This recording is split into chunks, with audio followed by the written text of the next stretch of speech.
Hello guys, welcome back to the channel and in this video we will be covering functions in Python. Okay, तो पिछले video में हमने देखा था कि कैसे आप फंक्शन को डिफाइन कर सकते हो, है ना। हमने देखा था कि कैसे आप उसमें आर्गुमेंट पास कर सकते हो, कैसे आप उसमें से वैल्यूज़ रिटर्न करवा सकते हो, और हमने उसमें बहुत सारे वेरिएबल्स देखे थे कि ग्लोबल वेरिएबल क्या होता है और लोकल वेरिएबल क्या होता है। और आज हम देखेंगे फंक्शंस का सेकंड पार्ट, जिसमें कि हम ये सब टॉपिक सारे कवर करेंगे। ठीक है, एनोनिमस फंक्शन हमने देखना है, और लैम्डा फंक्शंस क्या होता है, मैप फंक्शन कौन से होते हैं, और फिल्टर, रेड्यूस, इन सब का कैसे यूज़ किया जाता है। ठीक है, तो सबसे पहले तो हमारे पास एनोनिमस फंक्शन ये आ जाता है टॉपिक।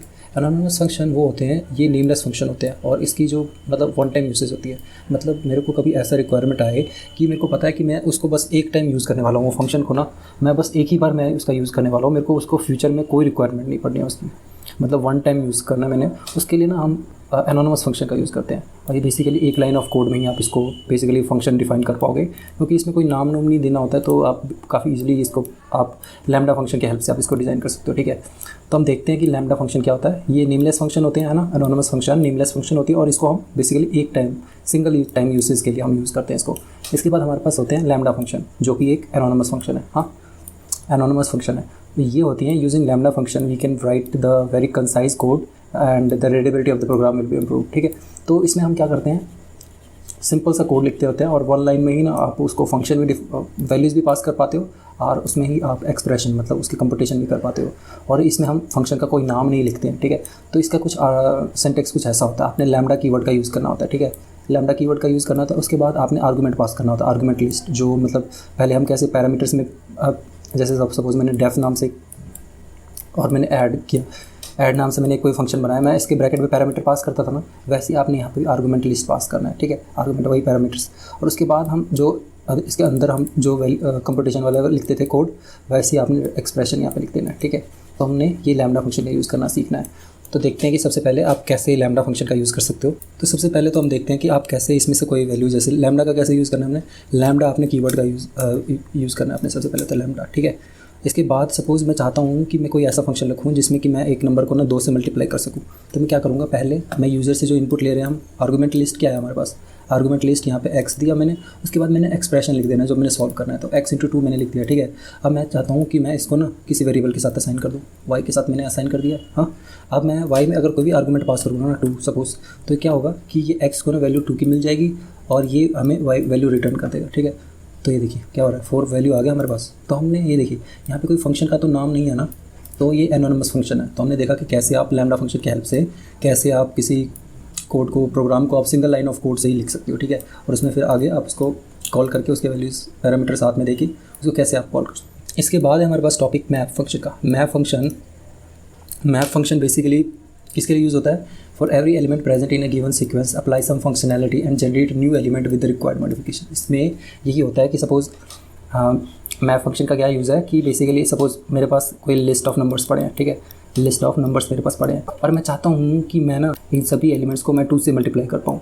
तो मैं क्या करूँगा, इसको 2 की मैपिंग कर दूँगा ना इस सभी सीक्वेंस ऑफ एलिमेंट्स के साथ। इसके लिए कोई एक फंक्शन लिखूँगा और साथ में मैं इसकी मैपिंग कर दूँगा। इसके लिए हमारे पास ना एक built in function already present है मैप के नाम से। ठीक है, तो हम देखते हैं कि आप कैसे इसको अचीव कर पाते हो मैप फंक्शन की हेल्प से। पहले एक लिस्ट क्रिएट करते हैं हम। ठीक है, लिस्ट ऑफ वैल्यूज़ मैं क्रिएट करता हूँ 1 2 3 4। ठीक है, मैंने लिस्ट ऑफ वैल्यूज़ क्रिएट किया, और मैं चाहता हूँ कि मैं सभी वैल्यूज़ को ना 2 से मल्टीप्लाई कर दूँ। ठीक है, तो यहाँ पे मैं क्या करूँगा, सबसे पहले मैप, उसके बाद मैंने मैप में आपने क्या लिखना है, यहाँ पे पहला पैरामीटर में आपने फंक्शन लिखना होता है। ठीक है, फंक्शन का नाम, या तो आप इसको नेम्ड फंक्शन बना के यहाँ पे उसके फंक्शन का नाम लिख दीजिए, या तो आप लैम्डा फंक्शन का यूज़ करके यहाँ पे वैल्यूज़ को पास कर दीजिए। तो मैं लैम्डा फंक्शन का यूज़ करता हूँ मैप पे। ठीक है, और मैंने x का वैल्यू x से लिया, और वही फिर 2 × x कर दिया मैंने। ठीक है, या x × 2 कर दूँ बराबर ये बात। ठीक है, और इसके बाद मेरा पहला पैरामीटर तो मैंने कर दिया। ये हमने देखा कि कैसे आप इनपुट यहाँ पे लेता जाएगा, इसके वैल्यूज़ लेता जाएगा और 2 से मल्टीप्लाई करता जाएगा इसको। इसके बाद मेरे को पास सेकंड पैरामीटर में सीक्वेंस ऑफ एलिमेंट्स जो ये है ना, एल मैं लिखूँगा यहाँ पे। ठीक है, और मैं क्या क्यों इन दोनों की मैपिंग कर दी। अब मैं क्या करूँगा, इसको लिस्ट में कन्वर्ट कर देता हूँ, सो दैट कि हमें एक लिस्ट ऑफ वैल्यूज़ मिल जाए। ठीक है, जैसे कि वो लिस्ट है, और मैं फिर इसको किसी एक वेरिएबल के साथ असाइन कर देता हूँ। एक्स के साथ मैंने असाइन कर दिया, सपोज नहीं जेड के साथ असाइन कर दिया। ठीक है, अब मैं क्या करूँगा, इसको प्रिंट करता हूँ मैं जेड को। ठीक है, तो ये देखिए कैसे हमारे पास 2 से मल्टीप्लाई हो गए सारे वैल्यूज़। 1 को 2 से मल्टीप्लाई किया 2 हो गया, 2 को 2 से मल्टीप्लाई किया 4 हो गया, 3 को 2 से मल्टीप्लाई किया 6 हो गया, है ना। तो हमने देखा कि कैसे आप मैप फंक्शन का यूज़ कर सकते हो। वैसे ही हमारे पास एक फ़िल्टर फंक्शन का यूज़ है। फ़िल्टर फंक्शन बेसिकली किस काम आता है, it is use to filter values from the given sequence based on some condition. तो सपोज़ मेरे पास कोई लिस्ट ऑफ एलिमेंट्स ही है, हाँ मेरे पास कोई 1 से लेकर 9 तक मैंने वैल्यूज़ लिख दी यहाँ पे, 1 से लेकर 9 तक की वैल्यूज़ लिख दी यहाँ पे। और मेरे पास रिक्वायरमेंट आई कि मैं चाहता हूँ कि इसमें से ना मैं ऑड नंबर को सेपरेट करूँ और यहाँ से मैं इवन नंबर को सेपरेट करूँ। तो मैं क्या करूँगा, यहाँ पे फ़िल्टर फंक्शन का यूज़ करूँगा। यहाँ पे मैं तो बस एक ही केस बता रहा हूँ कि आप इसमें से ऑड नंबर को सेपरेट कीजिए, इवन नंबर को सेपरेट कीजिए। तो यहाँ पे आप प्राइम नंबर को सेपरेट कीजिए। यहाँ पे आप कोई मतलब अपने अकॉर्डिंगली कोई भी फंक्शन आप डिफाइन कर लीजिए और उसके अकॉर्डिंगली आप सेपरेट कीजिए वैल्यूज़ को, ठीक है। तो हम स्टार्ट करते हैं। सबसे पहले मैं एक कोड लिखूँगा जिसमें कि हम ऑड और इवन नंबर को सेपरेट करेंगे, ठीक है। और मैं लिस्ट दे देता हूँ, लिस्ट ऑफ वैल्यूज़ मैंने यहाँ पे दे दिया। 0 से लेकर मैं 9 तक वैल्यू दे देता हूँ, 1 से लेकर 9 तक की वैल्यू दे देता हूँ, ठीक है। 1 2 3 4 5 6 7 8 9, ओके। तो ये मैंने वैल्यूज़ दे दी और मैं चाहता हूँ कि इसमें से ना मैं ऑड नंबर को सेपरेट कर सकूँ और मैं इवन नंबर को सेपरेट कर सकूँ। तो मैं क्या करूँगा, सबसे पहले मैं फ़िल्टर लिख दिया यहाँ पे, ठीक है। और फिर इसके बाद मैंने क्या करना है, यहाँ पे फंक्शन ये सेम ही है जैसे मैप में हमने क्या किया था पहले फंक्शन। तो मैं भी यहाँ पे भी मैं लैम्डा फंक्शन का यूज़ करता हूँ, ठीक है। लैम्डा फंक्शन का यूज़ करता हूँ और मैंने अगर x को 2 से अगर आपने डिवाइड किया और रिमाइंडर अगर 0 आया तो मतलब समझिए कि क्या हुआ, ये मतलब ये इवन नंबर है।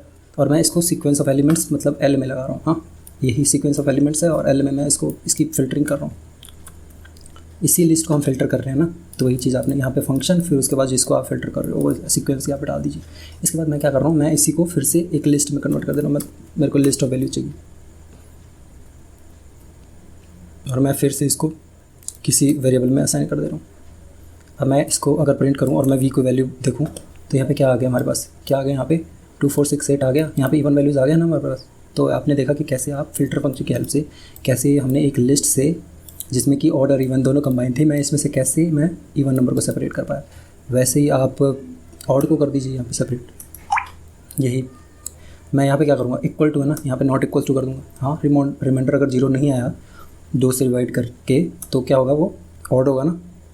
तो मैं ओ से इसको असाइन कर देता हूँ इसको वेरिएबल को। अब मैं इसको प्रिंट करूँ और ओ को प्रिंट करूँ मैं, तो ये देखिए वैल्यूज़ क्या आ गए, 1 3 5 7 9 आ गए, है ना। ये सारे के सारे क्या हैं, ऑड नंबर है ना। तो आपने देखा कि कैसे हम फ़िल्टर फंक्शन का यूज़ कर सकते हैं, ठीक है। इसके बाद मेरे पास सपोज़ मैं एक और दूसरा को टास्क है। इसके बाद हमारे पास टॉपिक आता है रिड्यूस का, ठीक है, रिड्यूस फंक्शन का।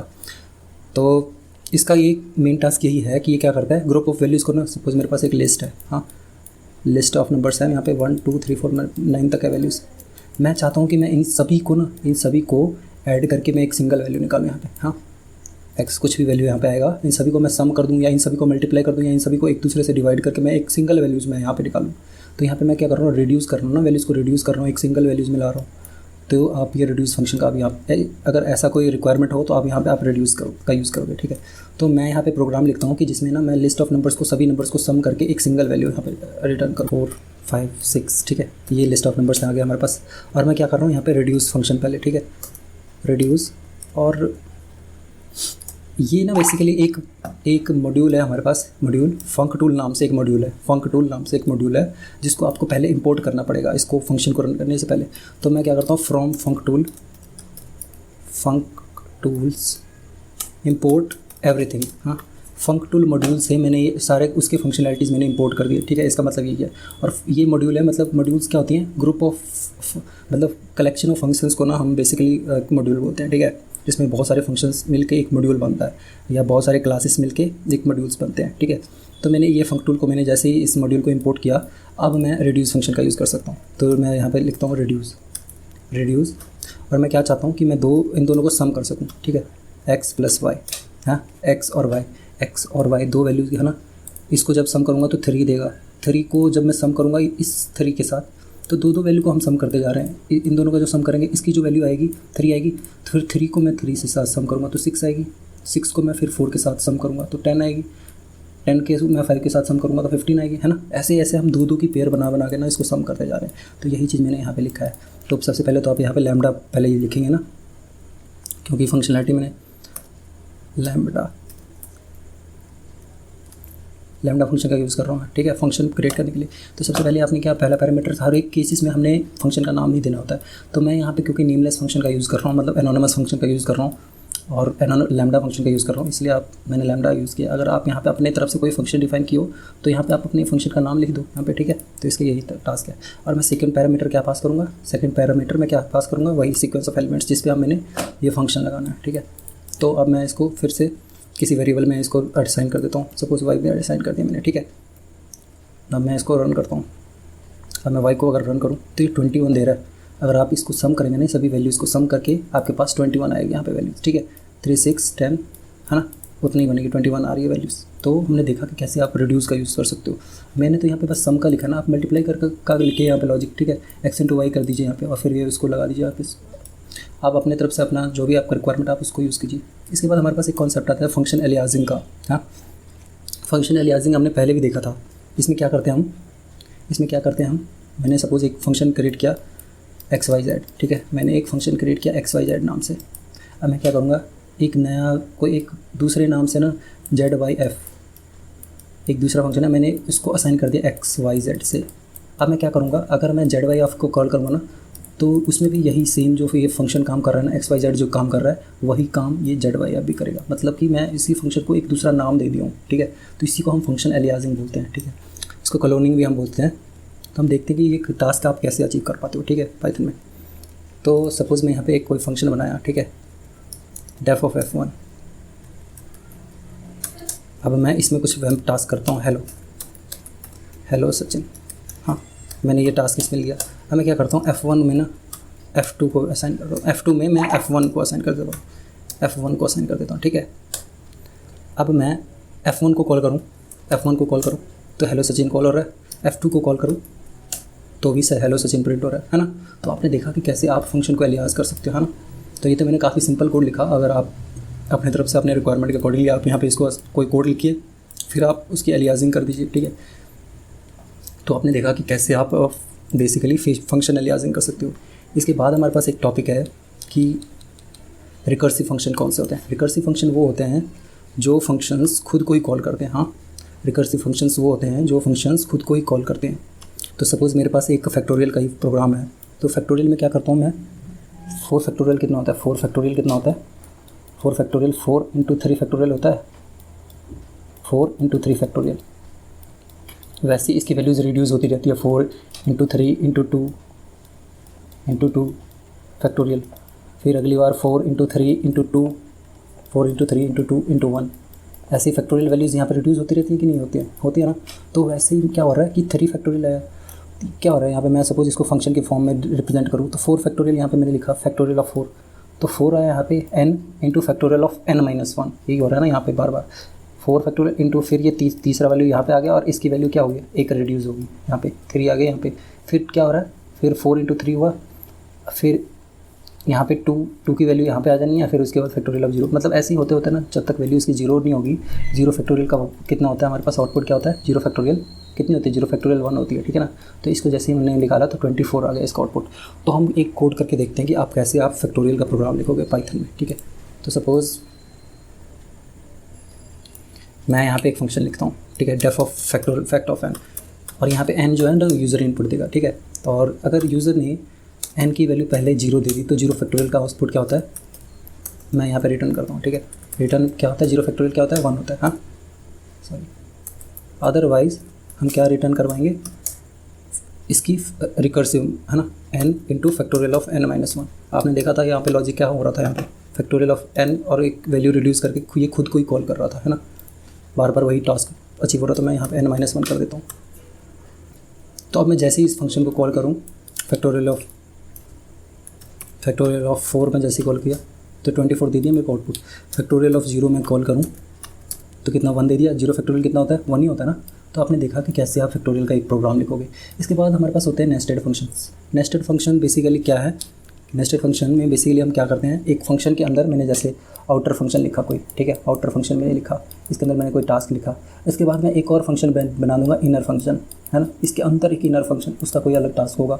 इसके बाद मैं क्या करूँगा, आउटर फंक्शन को जब कॉल करूँगा ना, आउटर फंक्शन को जब कॉल करूँगा तो वो इनर वाला फंक्शन भी रन होगा एक साथ, ठीक है।